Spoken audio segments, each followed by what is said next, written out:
my stomach has always been my area. Like, I don't think I have a waist. Like, maybe there's one deep down in there, but it's tucked a couple layers underneath. I'm hoping one day I'll find my waist. Sharzad. Yes, Susan? What comes to mind when I say Coolsculpting?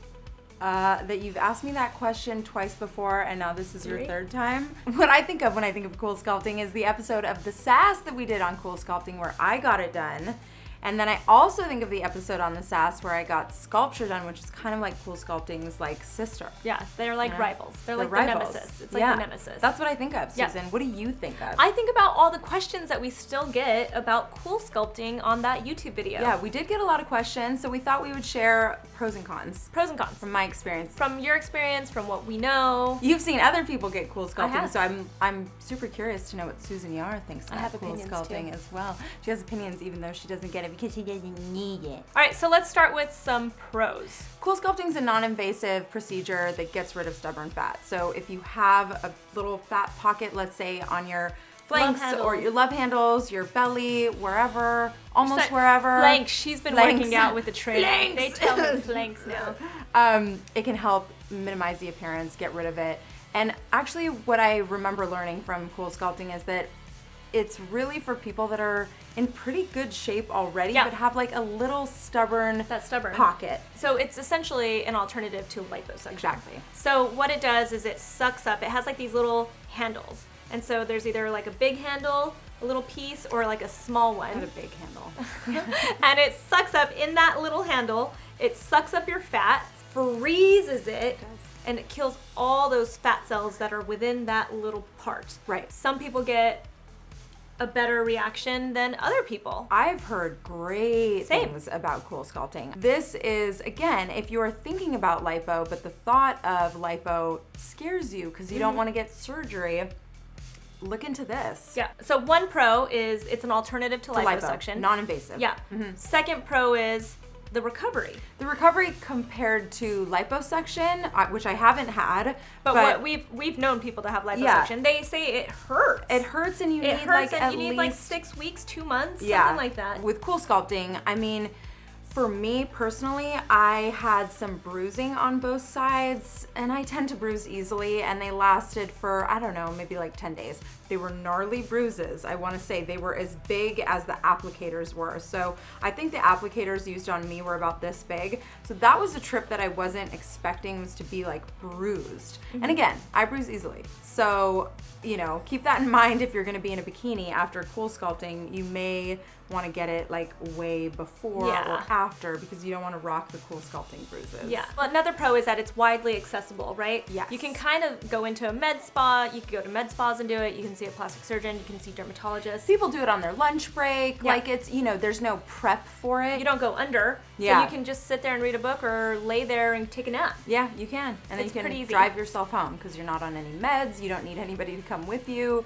You're pretty much good after. I would say the worst part is just the bruising. And again, probably not everybody bruises. That's just me because I'm sensitive. I think you should expect to bruise though. I think if anything, know that you can. Yeah, and be pleasantly like surprised if you don't bruise. Let's talk about some cons. So I would say some people probably think the price is a pro because it starts off sounding cheaper. You do have to go a couple of times, I think, to really see results. I think like 3 times. And they'll tell you that. So, you know, depending on how much somebody's charging for lipo versus how many times you have to go for Coolsculpting, you know, it might actually be the same amount.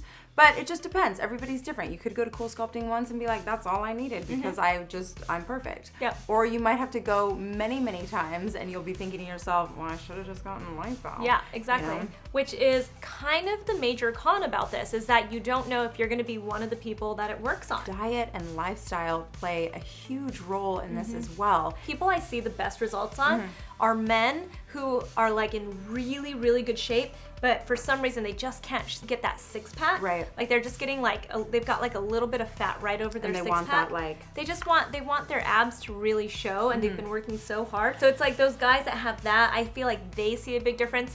Another con though that people need to think about is if you have like for me, I wouldn't do Coolsculpting just because The area I want to get rid of is my thighs. Like the back of my thighs, side of my thighs have always been like a stubborn area for me.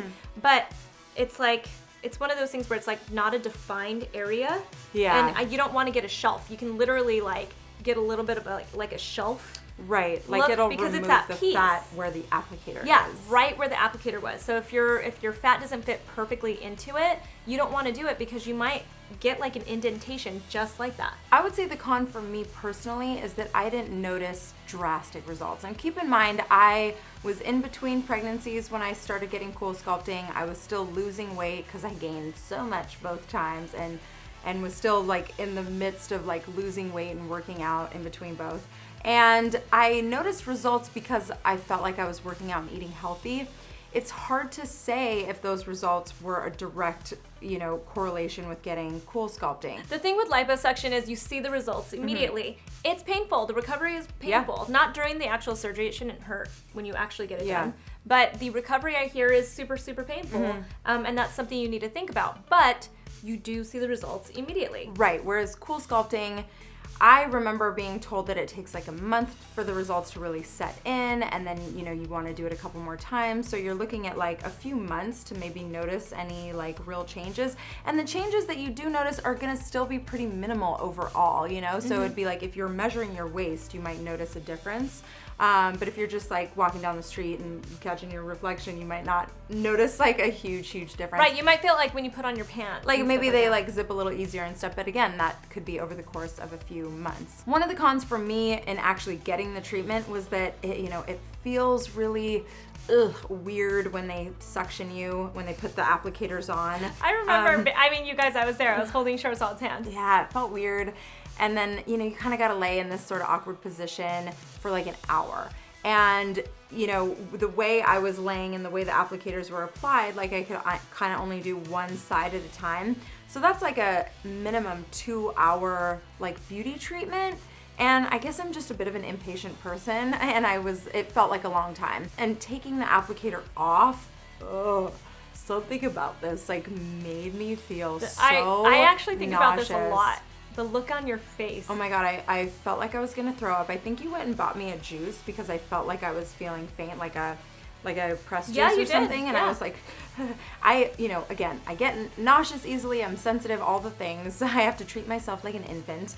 And so the thing that was the worst was like when they take that off, they're supposed to massage that area. Oh yes, that's right. For like 5 to 10 minutes, and for whatever reason, it felt like somebody was massaging the inside of my guts. That's the best way that I can describe it. It made me feel really gross. So that's a con for me. Yeah, but again, if you wanna like compare it to liposuction though, it's like 5 to 10 minutes of your time of being uncomfortable versus 2 weeks, maybe 2 months of recovery from liposuction. I think the point of this video is to kind of like set your expectations, because like we said, there are some people that get really good results, and there are some people who just react to it much better than other people. This is never gonna be a replacement for healthy diet, exercise, lifestyle. Never.